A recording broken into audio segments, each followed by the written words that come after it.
Mi nombre es Asia, o Ana para abreviar, tengo 32 años y soy una periodista freelance de Moscú.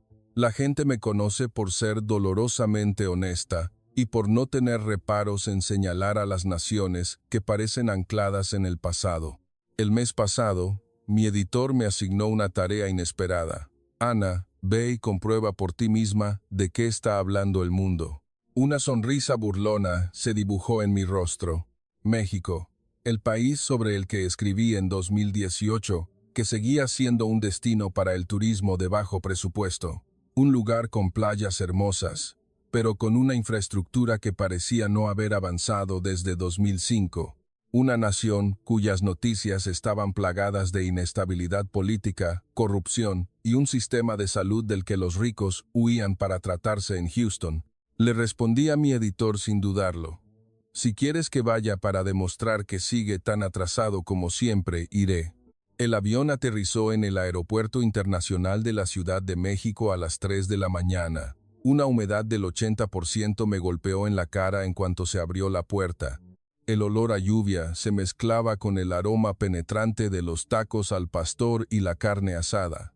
Todo sigue igual, pensé con un suspiro, como una noche de verano en Moscú, pero mucho más cálido y húmedo. Mientras esperaba mi equipaje, revisé las noticias en mi teléfono. Un amigo periodista de San Petersburgo me envió un mensaje. Ten cuidado, Ana. Estuve en la Ciudad de México hace 10 años. El tráfico era una locura, y el aeropuerto, aunque grande, era un caos. Le respondí con una sonrisa despectiva. Ya veremos si ha cambiado algo. Pero lo primero que me dejó perpleja fue un enorme letrero en ruso justo a la salida. Dobro pojalovat v Mexico, decía en letras cirílicas de neón azul brillante, que significaba «Bienvenido a México». Debajo, el mismo mensaje en español e inglés. Fruncí el ceño. Ni siquiera en el aeropuerto de Moscú había un letrero en español. Un oficial de inmigración me saludó con una leve inclinación de cabeza y dijo en español: «Hola, bienvenida». Su pronunciación era sorprendentemente clara. Luego, cambió a un ruso fluido. «Pasport, пожалуйста». Le entregué mi pasaporte automáticamente, mi mente aún intentando procesar la situación. ¿Por qué un oficial de inmigración en Norteamérica hablaba ruso mejor de lo que yo hablaba unas pocas palabras en inglés? Tras pasar el control, seguí las señales hacia la recogida de equipajes. El suelo del aeropuerto brillaba tanto que reflejaba el techo. Un pequeño robot blanco pasó a mi lado, se inclinó y dijo en español: «Con su permiso, estoy guiando a un pasajero». Su voz era dulce, como la de una niña. Lo seguí con la mirada, confundida. Los robots en el aeropuerto Sheremetyevo de Moscú se averiaban con tanta frecuencia que necesitaban personal para recogerlos. Mi maleta apareció en la cinta en 15 minutos, sin un rasguño, sin haberse perdido. Una vez tuve que esperar más de 3 horas en París para encontrar mi equipaje. Mientras me dirigía a la zona de taxis, vi una pantalla gigante que mostraba la información de los vuelos en múltiples idiomas, incluido el ruso, con un pequeño icono que indicaba «Traducción por IA en tiempo real». Me pellizqué el brazo. No estaba soñando. El taxi que pedí a través de una aplicación llegó en 3 minutos. El conductor asintió y me saludó en un inglés claro. «¿A qué hotel se dirige?». Le di la dirección. Asintió y pulsó un botón en su pantalla. La tarifa apareció al instante, sin necesidad de regatear vergonzosamente. Había agua fría y toallas húmedas esperándome. Me senté y suspiré.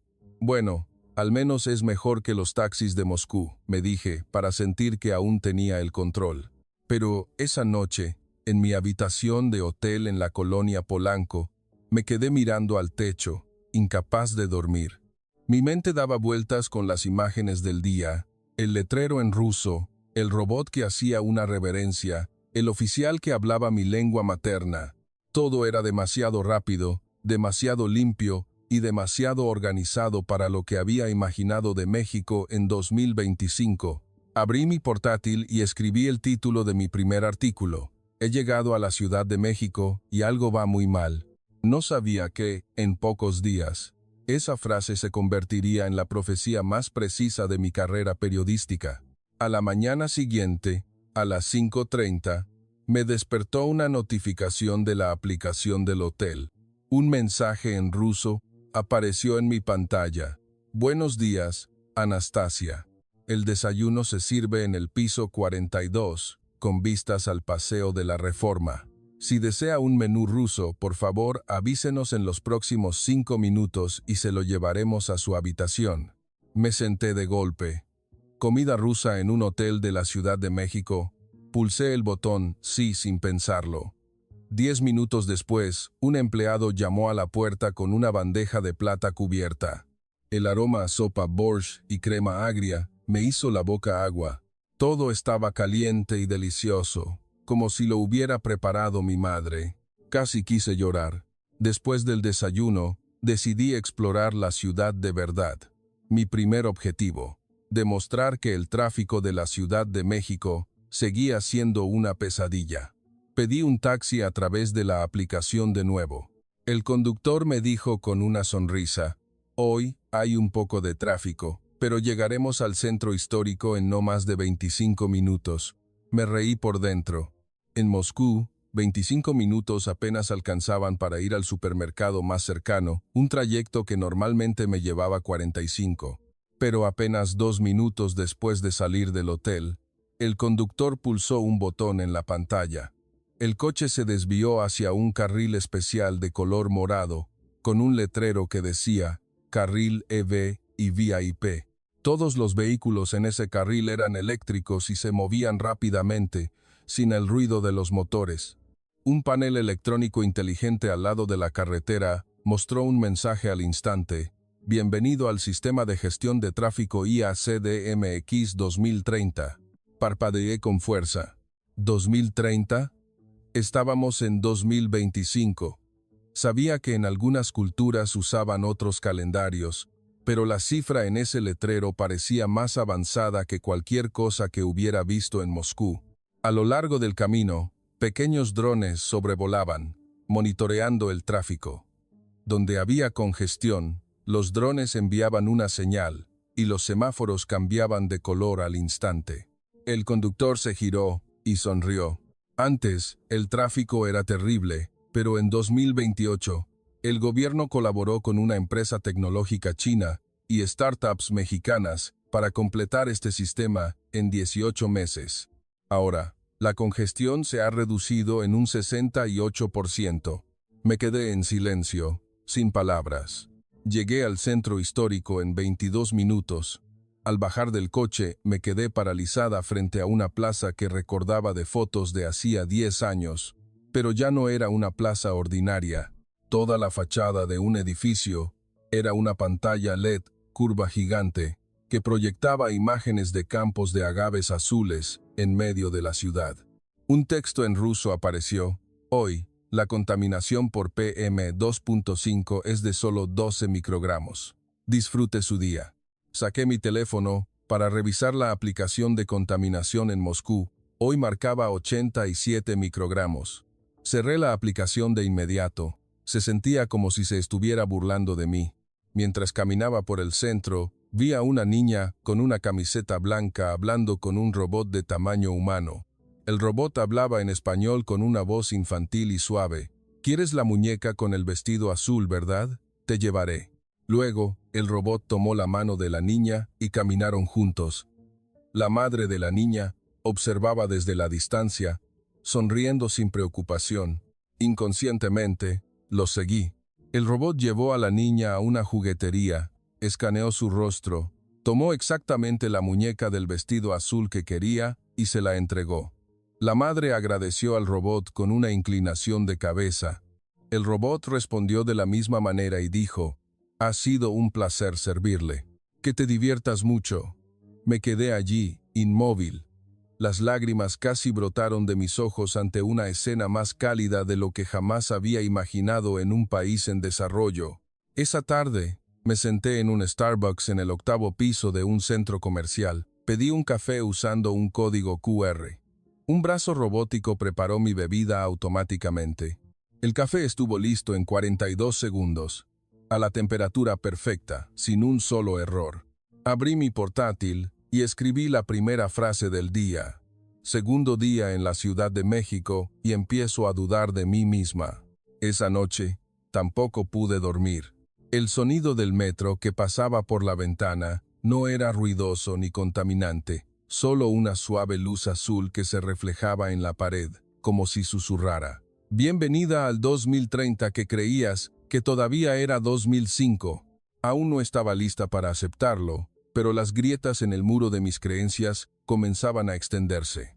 A la mañana del tercer día, me desperté con una extraña sensación, como si caminara sobre un puente que comenzaba a temblar, pero me negara a admitir que estaba a punto de colapsar. Decidí hacer lo que una periodista como yo hace mejor, demostrar que este país, en el fondo, seguía siendo anticuado.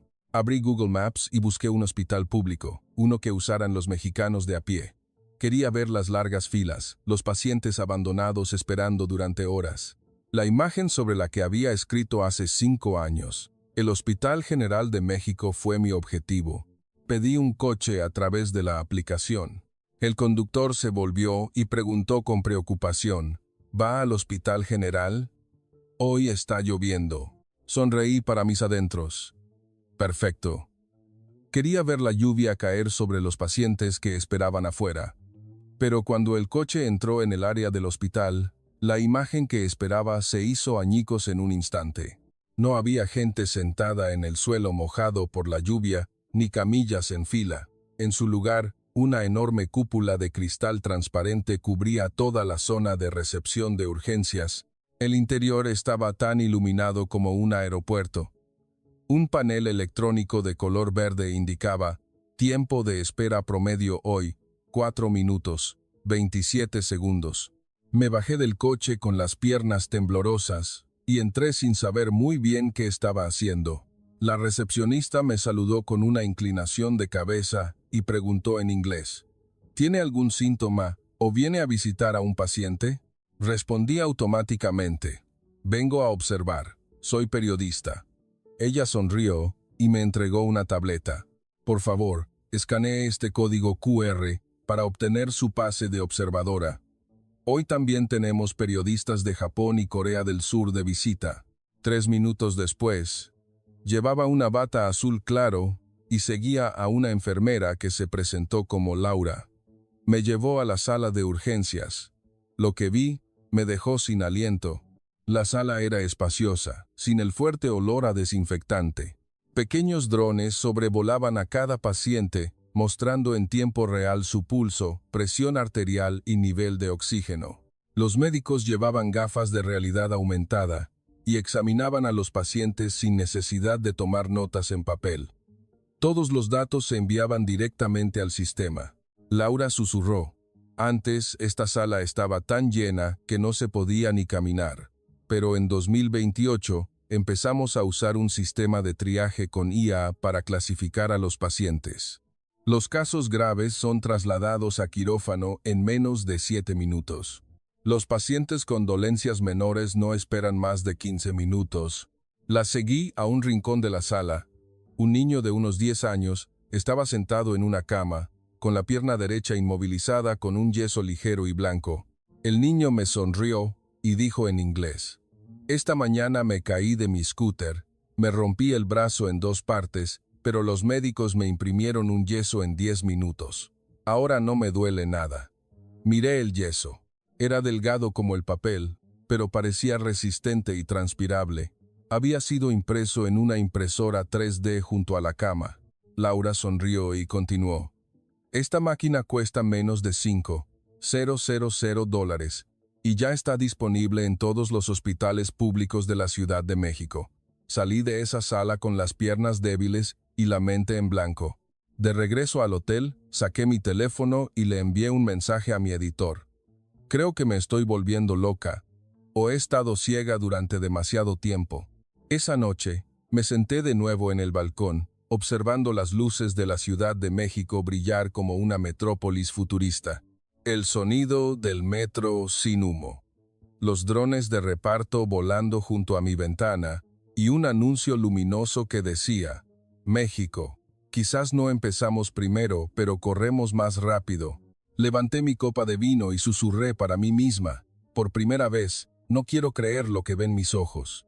El muro de certezas que había construido durante más de 10 años se había derrumbado por completo. No quedaba ni un solo ladrillo. No sabía qué me depararían los próximos 7 días, pero una cosa era segura. Había llegado a la Ciudad de México creyendo que lo sabía todo, y estaba a punto de regresar a Moscú como alguien que apenas empezaba a aprender desde cero. A la mañana del cuarto día, me desperté con un correo electrónico. Asunto: invitación a la prensa extranjera para visitar el proyecto del Hospital Inteligente Siglo XXI 2030. El remitente era la Secretaría de Salud de México. Hice clic en el enlace sin pensarlo y me senté de golpe. La imagen en el sitio web era del Hospital General que recordaba de fotos antiguas, pero ahora se había transformado en un rascacielos de cristal verdoso con drones alineados en el helipuerto. El texto decía: el primer hospital inteligente de América Latina, donde el 70% de los pacientes son tratados por IA en lugar de médicos, y ningún paciente espera más de 9 minutos. Me reí a carcajadas, pura propaganda. Acepté la invitación de inmediato. Iría para demostrar que todo era un fraude. A las 10 de la mañana, una camioneta blanca me recogió en el hotel. Dentro había otros 3 periodistas de Japón, Corea del Sur e India. Todos estaban en silencio, como si estuvieran a punto de presenciar lo imposible. Al entrar al complejo hospitalario, vi un letrero gigante. Hoy se han tratado 827 casos. Tiempo de espera promedio: 6 minutos, 11 segundos. Fallecimientos: 0. Las cifras cambiaban en tiempo real. Tragué saliva. La directora del hospital era una mujer de unos 50 años, la doctora Elena Ramírez. Nos saludó con una inclinación de cabeza y un inglés con acento de Oxford. Bienvenidos al hospital donde la IA es el médico principal y los humanos son el corazón. Nos guió a la sala de control central. Las 4 paredes eran pantallas gigantes que mostraban los datos de cada paciente en tiempo real. Un punto rojo parpadeó. Paciente femenina, 68 años, arritmia cardíaca, anunció una voz femenina y suave de la IA, enviando equipo a la habitación 128 de inmediato. Tiempo estimado de llegada: 42 segundos. Vimos las imágenes de la cámara de un dron. Un equipo de médicos y enfermeras corrió junto a un robot de soporte vital. El brazo del robot insertó un catéter con una precisión sobrehumana.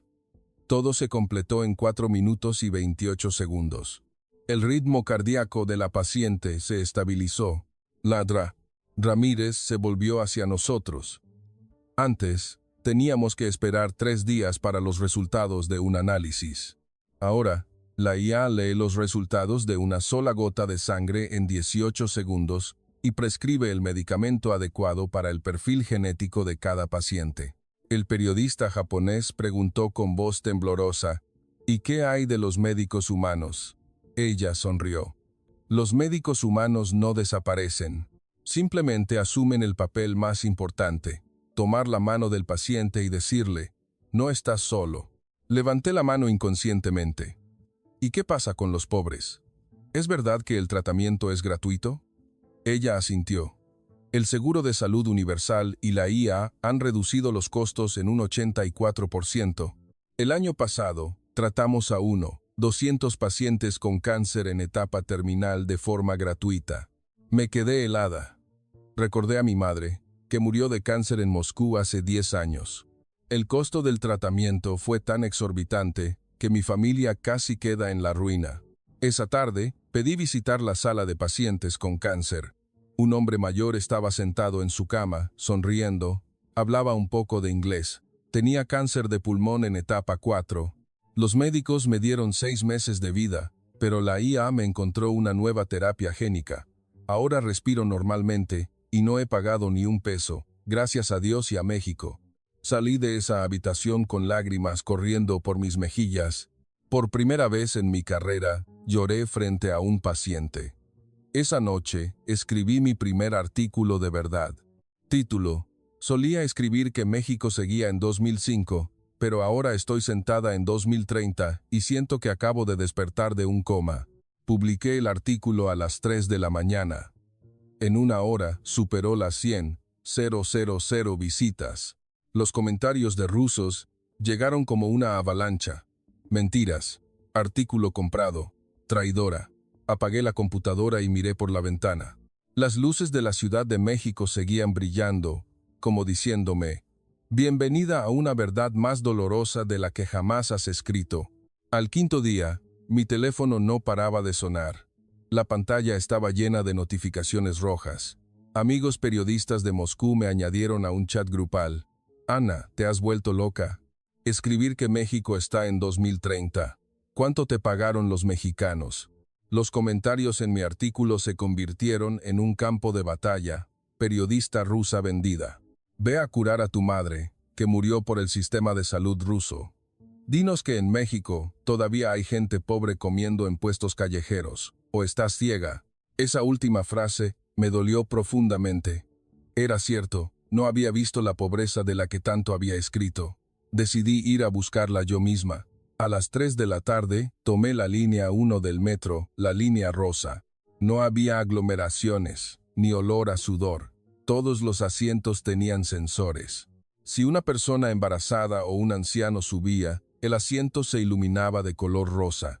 La gente se levantaba de inmediato para ceder el lugar, sin necesidad de decirlo. Me bajé en la estación Balbuena, una zona que, según Google, era una comunidad antigua y posiblemente de bajos recursos. El olor a comida me invadió al instante. Tacos al pastor, suadero, tlacoyos, tortas. Me paré frente a un pequeño callejón lleno de puestos de comida. El suelo estaba húmedo por la lluvia de la mañana. La vendedora era una mujer de unos 50 años con un delantal rosa brillante. Delante de su puesto había un código QR que decía, escanea para ver el certificado de sanidad de la Secretaría de Salud. Última actualización, hace 11 minutos. Fruncí el ceño. ¿Un puesto callejero con un sistema de actualización sanitaria en tiempo real? La vendedora me saludó con una gran sonrisa. Unos taquitos, güerita, están buenísimos. Asentí sin darme cuenta. Sacó carne fresca de un refrigerador con un esterilizador de luz ultravioleta. Una parrilla eléctrica inteligente ajustaba la temperatura automáticamente. Las tortillas habían llegado directamente de una tortillería de la colonia esa misma mañana.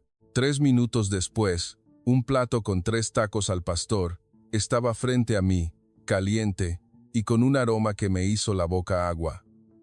Di el primer bocado y tuve que detenerme.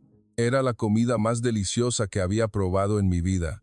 Para pagar puedes escanear con tu teléfono o pagar con reconocimiento facial, dijo la señora. Escaneé el código QR. 60 pesos, unos $3. 3 veces más barato que un almuerzo en Moscú. Mientras comía, la señora me contó. Antes vendía unos 300 tacos al día. La gente tenía miedo de enfermarse.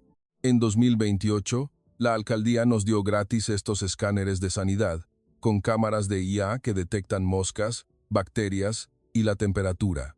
Si algo no cumple con la norma, el sistema cierra el puesto automáticamente. Por eso los clientes confían. Ahora vendo 200 tacos al día. Con eso, estoy mandando a mi hijo a la escuela de medicina. Miré a mi alrededor. Todos los puestos tenían un código QR similar. Pequeños drones sobrevolaban inspeccionando la higiene cada hora.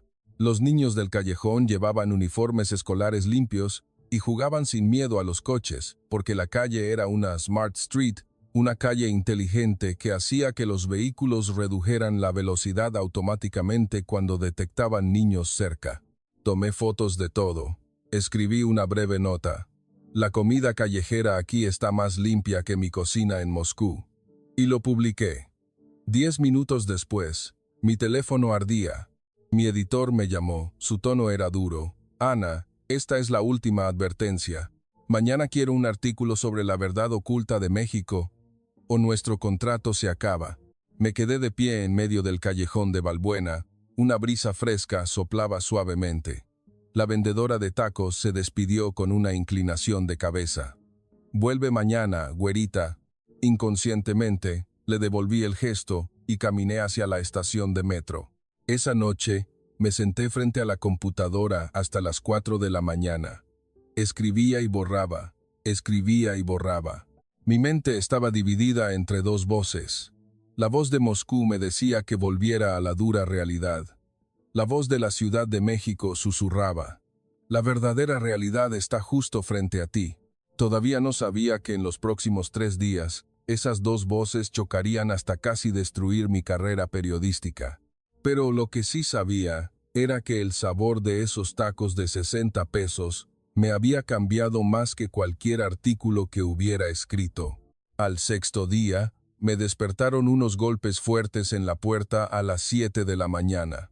Un empleado del hotel me entregó un sobre blanco. Dentro, una carta impresa con letras rojas y en negrita: Señorita Anastasia, le exigimos que regrese a Rusia de inmediato, mañana a las 8 a.m. Nuestro contrato de periodista freelance con usted ha terminado. Motivo: distorsionar la verdad y dañar la imagen de Rusia. Buena suerte. La firma del editor en jefe. Me temblaban tanto las manos que el sobre se me cayó al suelo. 3 años construyendo mi reputación, un contrato importante con una agencia de noticias nacional, mis ahorros cada vez más escasos, todo a punto de desaparecer. Me derrumbé en el suelo. El teléfono seguía vibrando sin parar. Cientos de mensajes de antiguos amigos y colegas. Ana, ¿te vendiste a México? Tu madre se avergonzaría de ti. Vuelve y ayuda a los pacientes de cáncer que mueren en Moscú. Y luego hablas. La palabra madre me hizo estallar en sollozos. Mi madre, que murió por no poder pagar el tratamiento. Yo, que había criticado a todos los países subdesarrollados para sentir que, al menos, Rusia estaba mejor. Ahora, me atacaban con las mismas palabras que yo había usado. Abrí mi portátil para escribir una defensa. Titulé: Lo que México oculta, la verdad que el mundo no ha visto. Pero detuve mis dedos. Sabía que, si continuaba, me estaría mintiendo de la forma más descarada de mi vida. Salí del hotel sin rumbo. Tomé la línea rosa del metro, sin un destino. En el camino, vi un gran anuncio. Exposición: El Milagro Mexicano, 2030. Inauguración, hoy en el Centro de Exposiciones Nacional. Me bajé en esa estación automáticamente. Dentro, el lugar estaba lleno de mexicanos y extranjeros, pero no había ruido ni empujones. Todos llevaban auriculares de realidad aumentada con traducción simultánea. Entré en la exposición. Estaba dividida en secciones. La primera, de 2018 a 2030, los 10 años que el mundo no vio. Fotos antiguas de hace una década. Tráfico, inundaciones, pacientes en fila, fotos nuevas. Ciudades limpias, 10 líneas de metro, hospitales inteligentes. La segunda sección. Pequeñas personas, grandes milagros. Había un video de la vendedora de tacos que conocí. Sonreía y decía: de 300 tacos al día a 200. Mi hijo será médico, sin pagar un centavo de colegiatura. Me quedé allí, inmóvil. Las lágrimas corrían por mi rostro. Una joven de unos 15 años se me acercó. Llevaba una camiseta blanca y hablaba inglés con un suave acento mexicano. ¿Está llorando? Asentí en silencio. Me ofreció un pañuelo y continuó. Vi un video suyo en YouTube. Dijo que México seguía en 2005. Pero quiero agradecerle por venir y verlo por usted misma. Hizo una reverencia y se fue. Me derrumbé en el suelo, en medio de la exposición. La gente a mi alrededor no me miró con desprecio. Al contrario, varios se acercaron para ofrecerme agua, más pañuelos. Nadie me preguntó quién era, nadie tomó fotos, solo un silencio cálido. Esa noche, volví al hotel, con el corazón roto. Abrí mi portátil de nuevo, borré todos los borradores de mi defensa y comencé un nuevo artículo. Título: Me llamo Asia. Solía ser la periodista que escribió que México seguía en 2005. Hoy, lloro en el corazón de la Ciudad de México porque me he dado cuenta de que quien sigue en 2005 soy yo. Lo publiqué a las 2 de la mañana, sin importarme las consecuencias. En una hora, el artículo fue compartido más de 500,000 veces. Los comentarios de mexicanos llegaron como una marea. Bienvenida a la verdad, hermana Ana. Gracias por atreverte a hablar. Mañana ven a comer a mi casa. Los comentarios desde Rusia continuaron con los insultos, pero esta vez sonreí, porque sabía que perderlo todo por la verdad valía más que conservarlo todo con una mentira. En la mañana del séptimo día, mi teléfono seguía vibrando sin cesar, pero esta vez no eran insultos. El primer mensaje era de un número desconocido de México. Hola Ana, me llamo Sofía, soy estudiante de la UNAM. Lloré al leer tu artículo.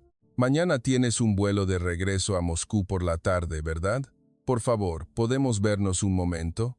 Es importante. Respondí con los dedos aún temblorosos. Claro, en el lobby del hotel a las 9 a.m.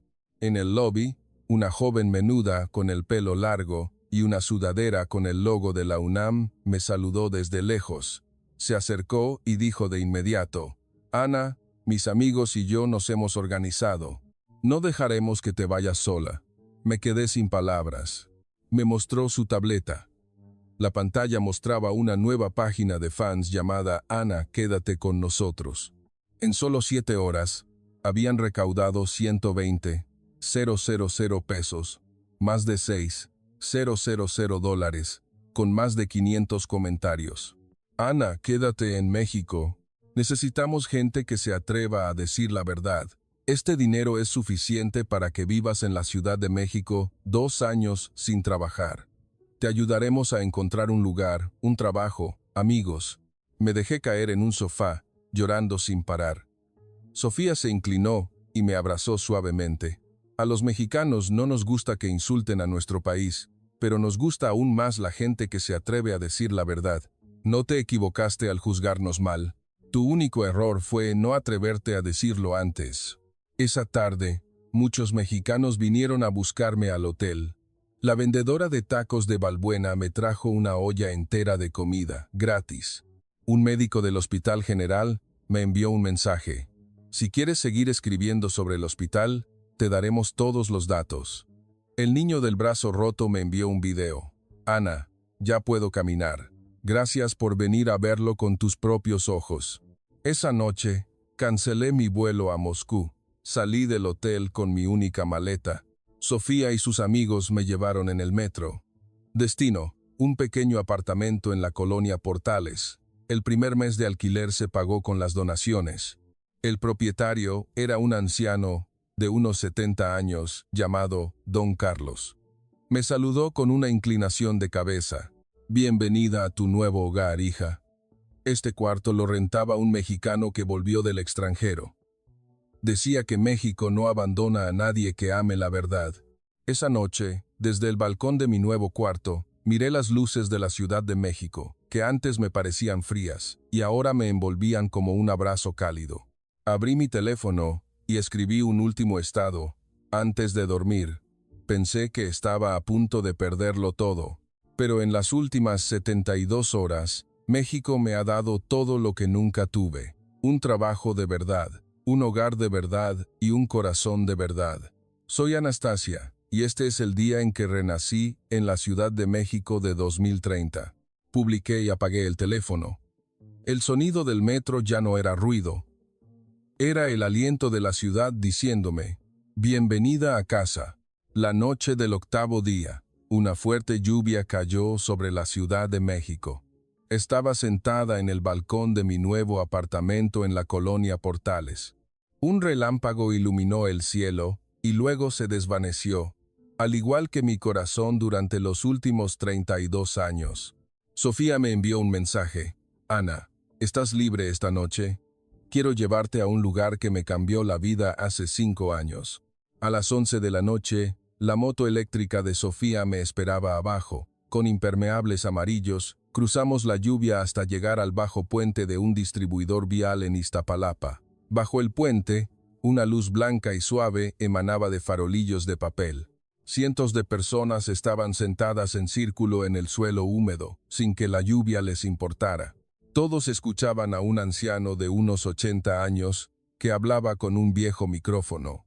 Me llamo Don Javier. En 2017, una gran inundación se llevó mi casa. Pensé que México nunca se recuperaría. Pero estos jóvenes, estudiantes universitarios de menos de 20 años, vinieron a rescatarme en una pequeña barca a las 3 de la mañana. Me dieron su única bolsa de arroz y me dijeron, hoy nosotros lo ayudamos a usted, mañana usted ayuda a alguien más. Ese día, entendí por primera vez lo que significa ser mexicano. El círculo guardó silencio, solo se oía la lluvia. Sofía me susurró al oído. Hace 4 años, yo pensaba como tú. Creía que el mundo progresaba por el dinero, los rascacielos, la tecnología. Pero una noche vine aquí y vi a don Javier agradecerle al estudiante que lo ayudó, y vi al joven inclinarse en respuesta. Nadie se creía mejor que el otro. En ese momento entendí que el verdadero progreso no se trata de quién es el más inteligente, sino de tener un corazón que nunca abandona a los demás. Otro relámpago iluminó los rostros de la gente, estudiantes, ancianos, pobres, ricos, todos sentados como iguales, nadie por encima de nadie. Lloré sin darme cuenta, la lluvia y las lágrimas se mezclaron. Sofía me abrazó. Ana, no tienes que entenderlo todo en una noche. Pero esta noche lo has visto, ¿verdad? El 2030 del que hablas no está en las máquinas. Está aquí. Señaló su pecho y luego el mío. Esa noche, escuché historias hasta el amanecer. La historia de un niño huérfano que se convirtió en médico gracias a la beca de un extraño. La historia de una vendedora de elotes que envió a su hija a la universidad con el dinero que ganaba vendiendo a 15 pesos el vaso. 20. La historia de un ingeniero que dejó su trabajo en una empresa estadounidense para volver y construir el tren para los mexicanos. Todas las historias terminaban con la misma frase: porque nunca nos abandonamos. A las 5 de la mañana, la lluvia cesó. El primer rayo de sol iluminó la ciudad. Me incliné ante don Javier. Él me devolvió el gesto y sonrió. Bienvenida a casa, hija. Sonreí entre lágrimas. En ese momento, entendí la verdad universal que había estado buscando. La grandeza no se mide en rascacielos, y el verdadero progreso solo ocurre cuando nadie se queda atrás. Y México no estaba siguiendo a nadie. Estaba liderando a su manera, con un corazón que nunca deja de compartir. En la mañana del 9º día, me desperté con una sensación que nunca antes había experimentado. Mi corazón se sentía ligero y pleno a la vez. Tenía un nuevo mensaje de Sofía. Ana, hoy a las 2 de la tarde, la Facultad de Ciencias Políticas y Sociales de la UNAM te invita como ponente. El tema: periodismo extranjero y la búsqueda de la verdad en la era de la IA. No necesitas diapositivas, solo ven y cuenta lo que has visto. Respondí de inmediato: allí estaré. A las 2 de la tarde, el auditorio de la facultad estaba abarrotado. Cientos de estudiantes sostenían pequeños carteles que decían: gracias por atreverte a decir la verdad. Subí al escenario sin un guión. El micrófono en mi mano pesaba más que nunca. Hola a todos. Mi nombre es Anastasia. Hace 10 días, vine a México para demostrar que seguía estancado en el pasado. Pero hoy estoy aquí para decirles que la persona más anticuada en esta sala soy yo. Una risa suave recorrió el auditorio, seguida de un silencio expectante. Les conté todo, desde el letrero en ruso en el aeropuerto, los tacos de 60 pesos en Balbuena, el hospital donde la IA era el médico pero el corazón seguía siendo humano, y la noche de lluvia bajo el puente. Hice una pausa y dije la frase que había ensayado toda la noche. He tomado una decisión. No volveré a Rusia. Me quedaré aquí para aprender, para seguir escribiendo la verdad y para ser un puente entre la gente que solía pensar como yo y el México que acabo de descubrir. Un estruendoso aplauso hizo vibrar la sala. Un estudiante levantó la mano. Entonces, ¿qué será lo primero que harás? Sonreí y respondí sin dudar. Mañana me inscribiré en clases de español en la UNAM y abriré un nuevo blog llamado De 2005 a 2030, diario de una periodista ciega. Todos los artículos estarán escritos en español y en ruso, para que los rusos puedan leer la verdad de alguien que una vez odió a México, y para que los mexicanos vean que incluso aquellos que una vez nos menospreciaron, pueden cambiar si no los dejamos atrás. Los aplausos volvieron a estallar, tan largos que se me llenaron los ojos de lágrimas. Después de la charla, Sofía se acercó con un sobre blanco, un regalo de todos. Dentro había una credencial de estudiante honoraria de la UNAM y la llave de una habitación en la residencia de estudiantes, gratis por un año, junto con una breve nota: bienvenida a tu nueva familia. Este cuarto perteneció a un estudiante que regresó para desarrollar su comunidad. Ahora es tu turno. Aprende mucho, y un día serás tú quien se lo entregue al siguiente. Abracé a Sofía con fuerza y me despedí de todos con una inclinación de cabeza. Esa noche, escribí el primer artículo de mi nuevo blog. Título: El día que decidí renacer en México y por qué nunca volveré a ser la misma. Lo publiqué a medianoche. A la mañana siguiente, superó el 1.000.000 de visitas. El primer mensaje que recibí fue de la madre del niño del brazo roto. Ana, mi hijo leyó tu artículo. Dice que quiere ser un médico que cure tanto el cuerpo como el corazón, como lo que tú recibiste de México. Gracias por decidir quedarte. Sonreí y respondí: gracias por darme un nuevo hogar. A partir de ahora, estaré aquí para escribir, aprender y compartir, de la manera en que México me ha enseñado. Un año después, el 25 de noviembre de 2026, estaba en el escenario de TEDx Mexico City. Llevaba una simple camisa blanca, vaqueros, sin joyas caras, solo una sonrisa que nacía desde dentro. Las luces del escenario me iluminaron. La audiencia guardó silencio. Me incliné antes de decir mi primera frase en un español que todavía tenía un ligero acento ruso. Hola a todos. Me llamo Anastasia, o como todos me dicen, Ana. Hace un año, vine aquí para escribir un artículo criticando a México. Hoy estoy aquí para decirles que México no me cambió, sino que me permitió cambiarme a mí misma. Conté toda la historia en 18 minutos. El letrero en ruso, los tacos de 60 pesos, el hospital donde la IA era el médico, pero el corazón era humano, la noche de lluvia bajo el puente y el día que decidí renacer. Para terminar, hice una pausa y dije mi última frase. Mucha gente me pregunta cómo México pudo dar un salto de 2005 a 2030 en solo 10 años. Mi respuesta es, porque aquí nadie creyó que el progreso debía empezar con gente perfecta, sino que el verdadero progreso ocurre cuando cada persona imperfecta tiende una mano a los demás.